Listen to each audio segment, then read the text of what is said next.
Gearbox CEO Randy Pitchford tells anyone worried about an $80 Borderlands 4 price tag that if you're a real fan, you make it happen, reminding us all of the value in choosing not to tweet. What's up with all these CEO statements? Do you remember Ubisoft CEO? What he also said about gamers not owning their own games? It seems these CEOs are not in touch with the real reality. Let's get down to it. At PAX East 2025, Gearbox CEO Randy Pitchford announced that Borderlands 4 had the studio's biggest development investment ever. Sources indicate the budget more than doubled the reported $140 million spent on Borderlands 3, which is ridiculous for a game, to be honest. Just to show how delusional this guy is, look what Grok says. Baldur's Gate 3 took 6 years with a budget of 100 to 200 million, involving 300 developers. Clear Obscure Expedition 33 likely took 5 years with 20 to 30 million, using a team of 30. Average AAA games take 4 to 5 years, the budget of 200 million, employ 100 to 500 developers. Dragon Age Vanguard took 7 years with 200 million, involving 320 developers, while Baldur's Gate 3 and Vanguard align with AAA norms. Clear Obscure shows quality can come from smaller budget. Time and money don't guarantee success. Creative vision often matters more, which comes to my point about these AAA systems, that they need to change their way. Take a look at this Clear Expedition, which is doing pretty well. Look at its team. It's huge success. It got 9.7 on the Metacritic, the highest. Which brings me to my point. This game had 30 developers, cost $50 million, and it was sold at $50. Also, if you look at the developers, they did multiple roles. The game director was also the creative director, and Jennifer, who was hired as the voice actor, was also the lead writer in translating the game, which shows to me that these big AAA games are too lazy to try and cut the excess staff, excess fat in these organizations. I believe they need Doge to come over there and cut all this excess wasting they're doing.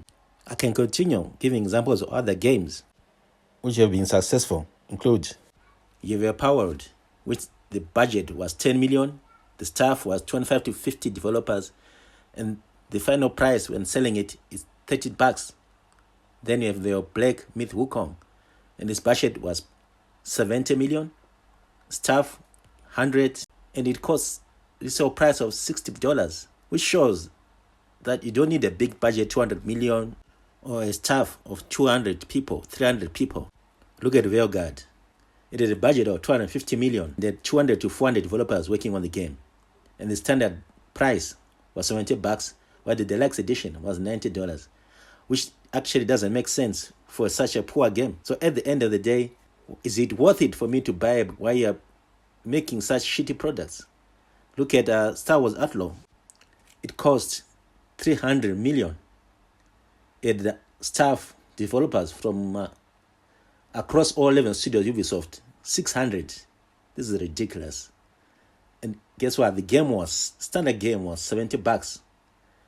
The special edition, the gold one, $110. And the ultimate edition, $130. Which, I mean, it's ridiculous. What do you need 600 staff developer for what? Which comes to a point. I believe these AAA game studios should change. They should do away with their DEI hiring practices. I believe it's a major contributor to them having bloated budgets for games.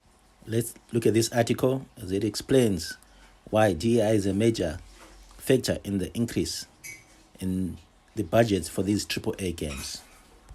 This article from Medium, the DEI dilemma, how forced mandates are reshaping video game development for better or worse. Let's dive into the article. The financial fallout, a high-stakes gamble. Game development is a profit-driven enterprise, and DEI policies carry tangible financial risk. Hiring diversity consultants, conducting sensitivity training, and revising content to meet DEI standards inflate budget costs that smaller studios struggle to absorb. Heartstopper, an indie game, faced a year-long delay to write its narrative per DEI publisher demands, only to launch with a metric score of 62. criticized by Kotaku as preachy in 2023. Big budget failures amplify these concerns. Concord, a 2024 shooter hyped for its diverse cast, shut down mere weeks after release, costing Sony an estimated $200 million. IGN analysts attributed its flop to heavy-handed DEI messaging that failed to resonate with players. A 2024 Newzoo study adds context. Only 38% of gamers actively seek DEI-focused titles, suggesting a limited market for such games and highlighting the peril of prioritizing ideology over broad appeal.